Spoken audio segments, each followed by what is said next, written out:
It's funny, I usually tell people it's September 15th of 1912, and that kind of seems like a long time ago, but that was actually my grandfather's birthday, my maternal grandfather, and he was a senator and a doctor in Nicaragua, and kind of that path to help kind of the underdog, he kind of worked his way up. He made himself. I mean, he became an important man.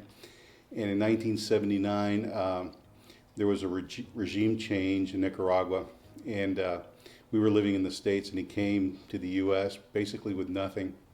They took everything that he had: his home, his career, his political position, and it kind of set me up for defending the underdog. So what I did was when I got to law school, I went through criminal clinics, a civil clinic,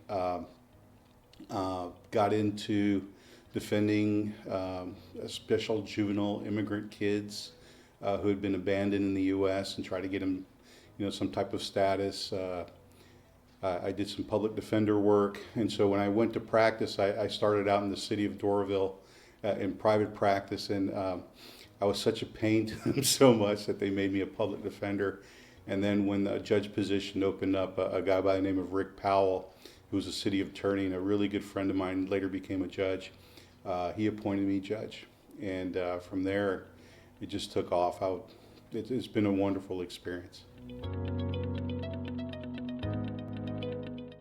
The best part of my job is people. Dealing with people. If there's any job in this world where you get to interact with all different types of people, different languages, different social, economic origins, it's this. It's people. It's just dealing with people on an everyday basis. And being a municipal court judge, what most people don't understand is some people it's the only court that you'll ever go to. That's the only exposure they have to the criminal justice system. And being at the forefront and being the representative for all these classes of courts that we have here, that's the best part of my job, because I get to show them justice, show them fairness, show them integrity, respect. That's the best part of my job. What I would like to accomplish during my time in leadership as president, one of the things that kind of the stigmas of municipal court is that we're a revenue generator for each city, and I'd like to change that. I'd like to change that stigma, that misnomer, I guess, if you want to call it that.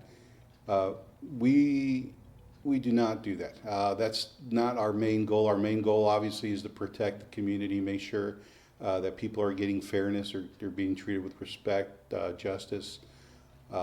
So I want to kind of change that stigma. One of the things I'd like to do is accountability courts. Right now, superior courts deal with veteran affairs, mental health issues, alcoholism, drug abuse. I'd like to bring that to the municipal court level, because basically we're the ones that are seeing more parties, more defendants than any other class of court, and so we have more exposure to the general public, and we're able to fix that.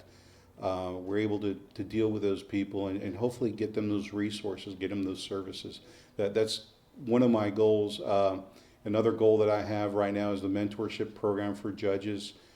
We do have it in place. I want to just kind of notch it up to that next level and get every single judge in the state someone that they can be mentored by, someone with experience, someone that can answer all the questions. It's a tough job.